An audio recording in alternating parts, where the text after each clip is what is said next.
السلام علیکم۔ لوگ مجھ سے پوچھ رہے ہیں کہ آپ عمران خان سے ایسا کیا کہنا چاہتے ہیں کہ جس کے بعد صرف چند گھنٹوں میں تمام مسائل حل ہو جائیں گے۔ چلیں میں آپ کو تھوڑا سا آئیڈیا دیتا ہوں۔ کیا آپ جانتے ہیں کہ آپ کے ملک میں اتنے زیادہ ڈفرینسز کیوں ہیں؟ آپ طبقوں میں بٹے ہوئے ہیں، آپ فرقوں میں بٹے ہوئے ہیں۔ دیکھیے، ڈفرینسز ہر معاشرے میں موجود ہوتے ہیں، لیکن جب وہ ایک حد سے زیادہ بڑھنے لگیں تو پھر کوئی بھی معاشرہ جہنم بن جاتا ہے۔ آپ آج اسی مقام پہ کھڑے ہیں۔ ایسا کیوں ہوا اور آپ یہاں پر پہنچ کیسے گئے؟ اس کے بارے میں آپ کو بتاتا ہوں۔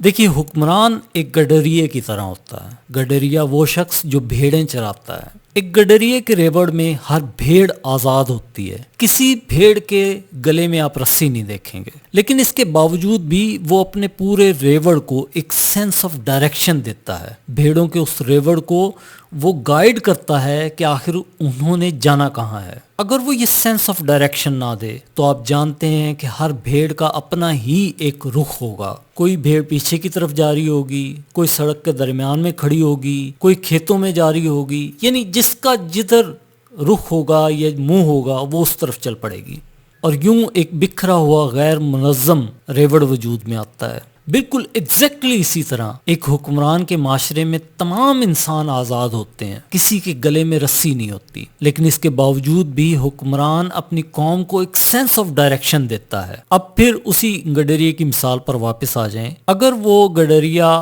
نشے میں دھت ہو تو وہ اپنی بھیڑوں کو کوئی راستہ نہیں دکھا پائے گا۔ بالکل اسی طرح اگر حکمران اپنے لالچ، حرص اور ہوس اور بے ایمانی کے نشے میں دھت ہو تو وہ اپنی قوم کو راستہ نہیں دکھا پاتا، کیونکہ جس کی اپنی ڈائریکشن غلط ہے وہ کسی کو کیا ڈائریکشن دے گا۔ اور اس طرح سے بکھرا ہوا اور بے ترتیب معاشرہ وجود میں آتا ہے۔ جس کا جو دل چاہتا ہے وہ کرتا ہے۔ کوئی مذہب کی دکان کھول کے بیٹھ جاتا ہے، کوئی سیاست کی دکان چمکاتا ہے، کوئی اپنے آپ کو بیچ کر سروائیو کرتا ہے تو کوئی دوسروں کو بیچ کر سروائیو کرتا ہے۔ اور یہ ساری کی ساری تباہی اس وقت آتی ہے جب آپ ایک کرپٹ انسان حکمران بناتے ہیں۔ اگر کسی معاشرے کے قانون اس طرح سے بنا دیے جائیں کہ کوئی کرپٹ انسان حکمران نہ بن سکے تو آپ کے سارے مسائل حل ہو سکتے ہیں۔ اب آپ کہیں گے کہ یار قانون تو ہمارے بے شمار بنے ہوئے ہیں، لیکن اس کے باوجود بھی ہمارے ہاں کرپٹ لوگ حکمران بن جاتے ہیں، تو اس کی وجہ کیا ہے؟ یہ بہت اہم بات بتا رہا ہوں، غور سے سنیے گا۔ اس کی وجہ یہ ہے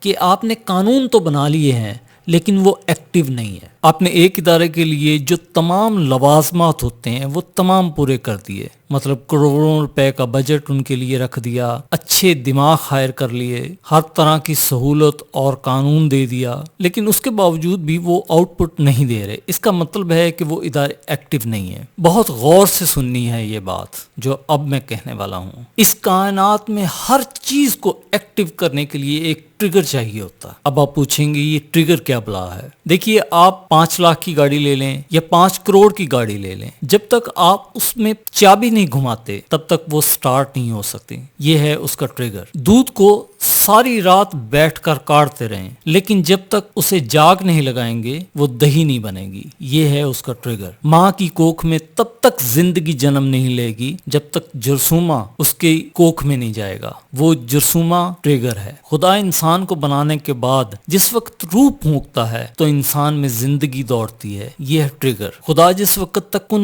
نہیں کہتا اس وقت تک کائنات وجود میں نہیں آتی، وہ کن ہے ٹریگر۔ بدقسمتی سے 70 سال میں آپ کے پاس وہ ٹریگر نہیں آ سکا جو ان اداروں کو ایکٹیو کرے۔ یوں سمجھ لیں کہ آپ نے دنیا کی مہنگی ترین گاڑی لے لی ہے اور آپ کے پاس اسے سٹارٹ کرنے کے لیے چابی نہیں ہے۔ آپ 70 سال اور ناک رگڑ لیں، یہ ادارے کبھی ایکٹیو نہیں ہوں گے، کبھی آؤٹ پٹ نہیں دے سکیں گے اگر آپ کے پاس وہ ٹریگر نہیں ہوگا۔ وہ میرے پاس ہے، میں وہ ٹریگر آپ کو دے سکتا ہوں۔ اس کے بعد یہ ادارے اس طرح سے کام کریں گے کہ آپ کو یقین نہیں آئے گا کہ وہی ادارے ہیں کہ جو اس ملک میں ہونے والی تباہی اور ظلم پر ہمیشہ خاموش رہتے تھے، آج انہیں ہو کیا گیا ہے۔ اس میں کوئی جادو نہیں ہے، صرف حکمت، فہم اور تدبر کا نتیجہ ہے۔ میرے لیے اس ملک کے معاملات کو سالو کرنا انتہائی آسان ہے۔ آپ صرف ایک دفعہ مجھے موقع دیں، میں آپ کو دنیا کے اس عظیم ترین مقام پر لا کر کھڑا کر دوں گا جس کا آپ نے کبھی شاید تصور بھی نہ کیا ہو۔ جو باتیں میں کر رہا ہوں ان میں کوئی اچنبے کی بات نہیں ہے۔ خدا تعالیٰ علم، سوچ، سمجھ، شعور، شکلیں اور حیثیت دیکھ کر نہیں دیتا، وہ مالک ہے جسے چاہے نواز دے۔